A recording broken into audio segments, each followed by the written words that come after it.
hati raja seperti batang air, di dalam tangan Yahuulhim yang pencipta, dialirkannya kemana ia ingini.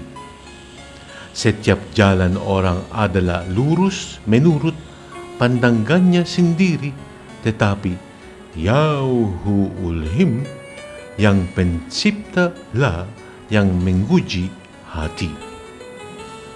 Melakukan kebenaran dan keadilan lebih dikenan Yahuulhim yang pencipta daripada korban.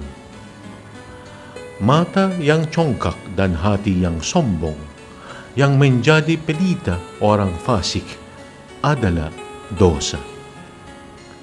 Rancangan orang rajin semata-mata mendatangkan kelimpahan, tetapi setiap orang yang tergesa-gesa hanya akan mengalami kekurangan. Memperoleh harta benda dengan lidah dusta adalah kesia-siaan yang lenyap dari orang yang mencari maut. Orang fasik diseret oleh pengganiaan mereka karena mereka menolak melakukan keadilan. Berliku-liku jalan si penipu, tetapi orang yang jujur lurus perbuatannya. Lebih baik tinggal pada sudut soto rumah daripada diam serumah dengan perempuan yang suka bertengkar. Hati orang fasik mengingini kejahatan dan ia tidak menaruh belas kasihan kepada sesamanya. Jikalau si pencemooh dihukum, orang yang tak berpengalaman menjadi bijak, dan jikalau orang bijak diberi pengajaran, ia akan beroleh pengetahuan.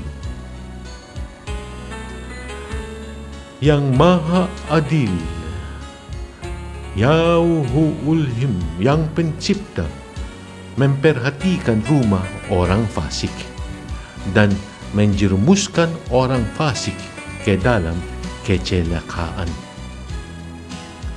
Siapa menutup telinganya bagi cerita orang lemah, tidak akan menerima jawaban kalau ia sendiri berseru-seru. Pemberian dengan sembunyi-sembunyi memadamkan marah, dan hadiah yang dirahasiakan meredakan kegeraman yang hebat. Melakukan keadilan adalah kesukaan bagi orang benar, tetapi menakutkan orang yang berbuat jahat. Orang yang menyimpang dari jalan akal budi akan berhenti di tempat arwah-arwah berkumpul. Orang yang suka bersenang-senang akan berkekurangan.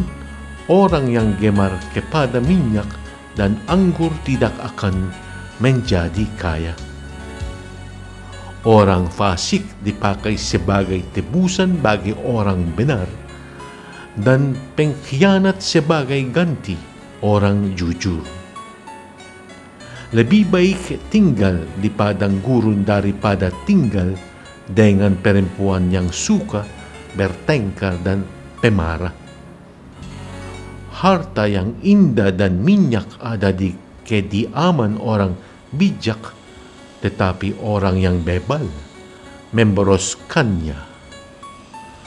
Siapa mengejar kebenaran dan kasih akan memperoleh kehidupan, kebenaran dan kehormatan. Orang bijak dapat memanjat kota pahlawan-pahlawan dan merobohkan benteng yang mereka percayai. Siapa memelihara mulut dan lidahnya, memelihara diri daripada kesukaran.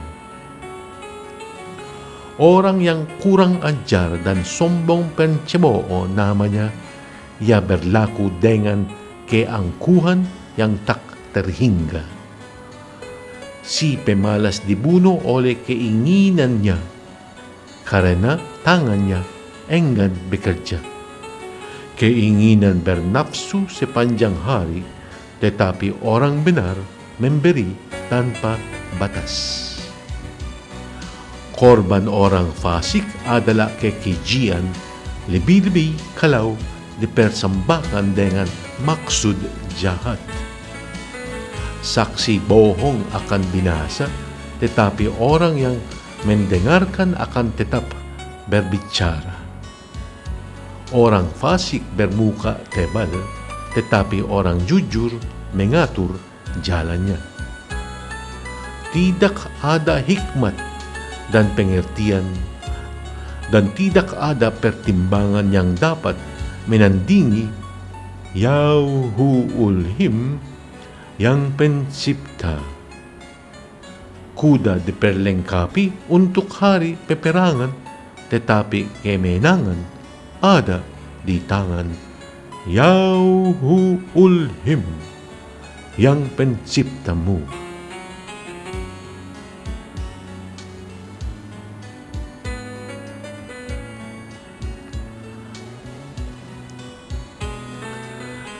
Nama baik lebih berharga daripada kekayaan besar. Dikasihi orang lebih baik daripada perak dan emas. Orang kaya dan orang miskin bertemu, yang membuat mereka semua ialah Yahuulhim yang pencipta. Kalau orang bijak melihat malapetaka, bersembunyilah ia, tetapi orang yang tak berpengalaman berjalan terus, lalu kena celaka. Ganjaran kerendahan hati dan takut akan Yahuulhim yang penciptamu adalah kekayaan, kehormatan, dan kehidupan. Duri dan perangkap ada di jalan orang yang serong hatinya. Siapa ingin memelihara diri menjauhi orang itu. Didiklah orang muda menurut jalan yang patut baginya, maka pada masa tuanya pun ia tidak akan menyimpang daripada jalan itu. Orang kaya menguasai orang miskin, yang berhutang menjadi budak dari yang menghutangi. Orang yang menabur kecurangan akan menuai bencana, dan tongkat amarahnya akan habis binasa. Orang yang baik hati akan diberkati, karena ia membagi rezekinya dengan si miskin. Usirlah si pencemooh, maka lenyaplah pertengkaran, dan akan berhentilah perbantahan dan cemooh.